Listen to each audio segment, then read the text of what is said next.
On sait tous que la technologie change la donne dans le monde du travail.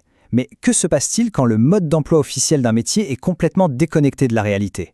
Aujourd'hui, on va décortiquer comment un savoir-faire industriel essentiel a dû être entièrement repensé. Et pour ça, on s'est plongé dans les documents du ministère du Travail français. Allez, petite devinette pour commencer.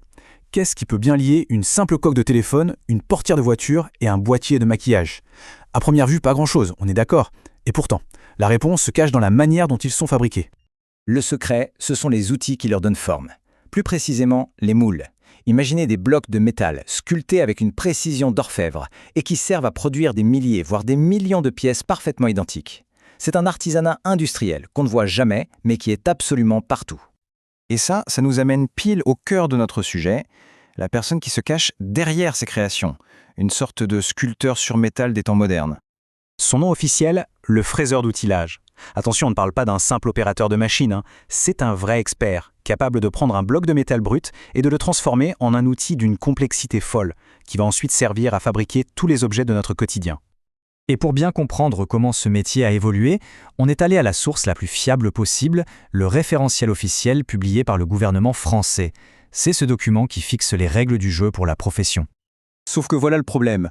Le plan officiel de ce métier, sa définition sur le papier, commençait sérieusement à prendre la poussière. Il ne correspondait tout simplement plus à ce qui se passait vraiment dans les ateliers. Regardez cette chronologie. Le titre datait de 2014. Mais à peine 3 ans plus tard, en 2017, on s'est rendu compte qu'il y avait un vrai décalage. Il aura fallu attendre 2024, soit près de 7 ans, pour que la description officielle rattrape enfin la réalité du terrain.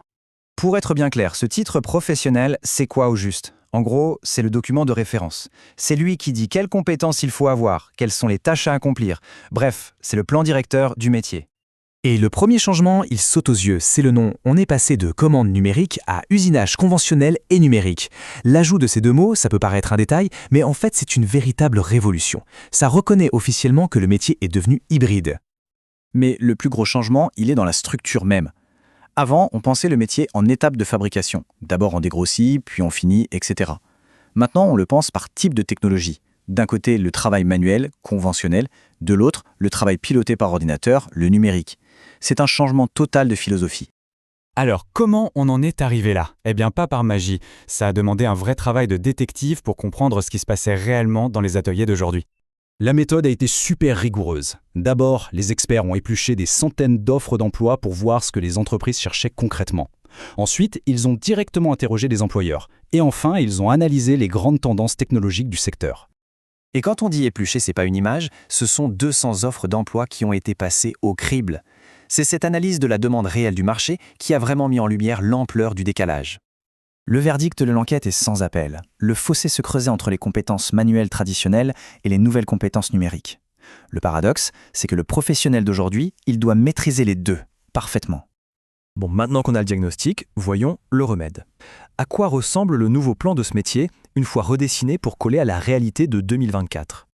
Et voilà la nouvelle structure, bien plus claire. Tout est maintenant organisé en 3 grands blocs de compétences. Le fraisage conventionnel, le fraisage numérique et bien sûr la programmation des machines. C'est simple, logique et ça représente vraiment le quotidien du métier. Alors, l'usinage conventionnel, c'est un peu l'art de la main. Ici, le professionnel est en contact direct avec la machine. Il utilise des manivelles, il sent la matière, il guide l'outil. C'est un savoir-faire qui demande un toucher, une précision presque instinctive. Et de l'autre côté, on a l'usinage CNC. Là, changement d'ambiance. Le travail consiste à dialoguer avec un ordinateur. Le fraiseur prépare, programme et ensuite supervise la machine qui exécute les opérations toute seule avec une vitesse et une complexité impossibles à atteindre à la main. Alors, si on devait dresser le portrait robot de ce professionnel avec ce plan de métier tout neuf, à quoi ressemblerait-il ? Son importance est juste capitale. Sans lui, pas de moule pour les tableaux de bord de nos voitures, pas de pièces complexes pour les avions, pas de flacons de parfum, ni même certains instruments chirurgicaux. C'est un maillon invisible mais absolument indispensable de toute notre industrie. Et l'enjeu de son travail est immense. Chaque outil qu'il fabrique est souvent une pièce unique qui peut valoir des dizaines, voire des centaines de milliers d'euros. Autant dire que le droit à l'erreur n'existe pas. La précision doit être absolue à chaque instant. Finalement, cet exemple nous montre quelque chose de fondamental. Les métiers ne meurent pas, ils se transforment. La vraie question n'est donc pas de savoir si d'autres métiers vont changer, mais plutôt de se demander lesquels seront les prochains à devoir eux aussi redessiner complètement leur plan face à l'innovation.